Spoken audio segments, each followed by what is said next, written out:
Hi everybody. So today for my book review, I'm going to review these two books. One is, it's a Tales from the Crypt parody book, and it's called Diary of a Stinky Dead Kid.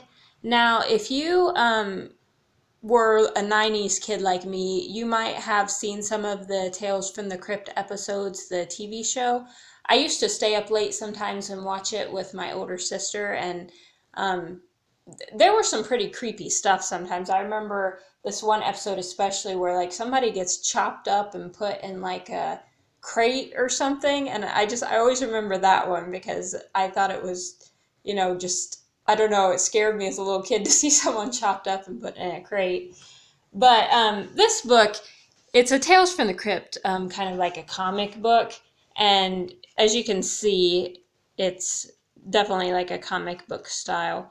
But the first part of the book is the Diary of a Stinky Dead Kid, and it's kind of a parody of Diary of a Wimpy Kid.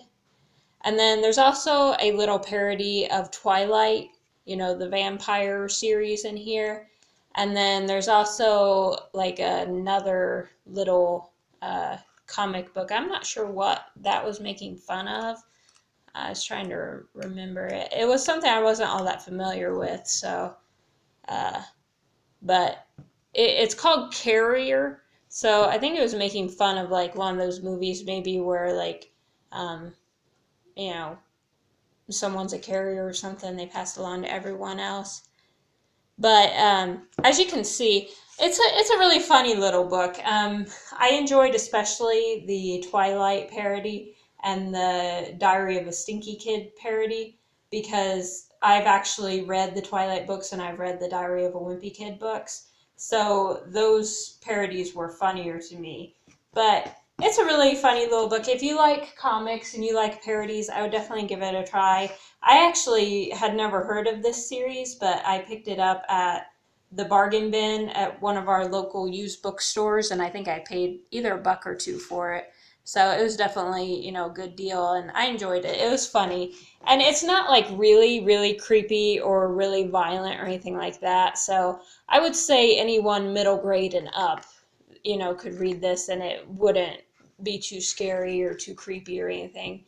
And apparently there's others in this series that make fun of other things. I mean, there's Something Wicca This Way Comes, YouTube, which I assume makes fun of YouTube, Yabba Dabba Voodoo, which I assume makes fun of the Flintstones maybe, and Crypt Keeping It Real, Ghouls Gone Wild, Can You Fear Me Now, and Zombalicious.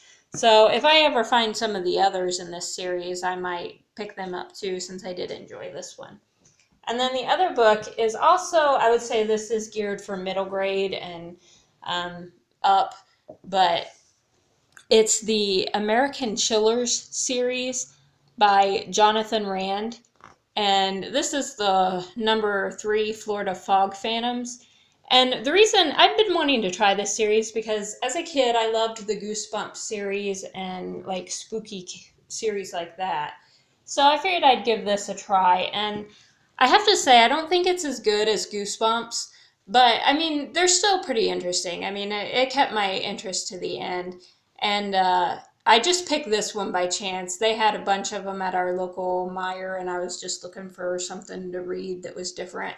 And they had like a ton of these. I don't know how many are in the collection. I assume maybe 50 because each one like features a state. So there's probably like 50 in the collection.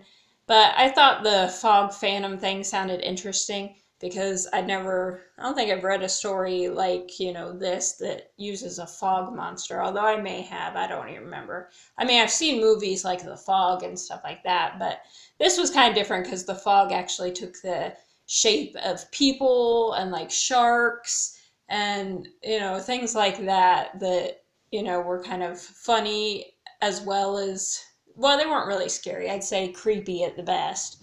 But I enjoyed it, but like I said, I do like Goosebumps better. But if your kids like Goosebumps, there's a good chance they'll like the American Chiller series too, because they're kind of similar, and they both have that humor / creepy thing kind of going for them.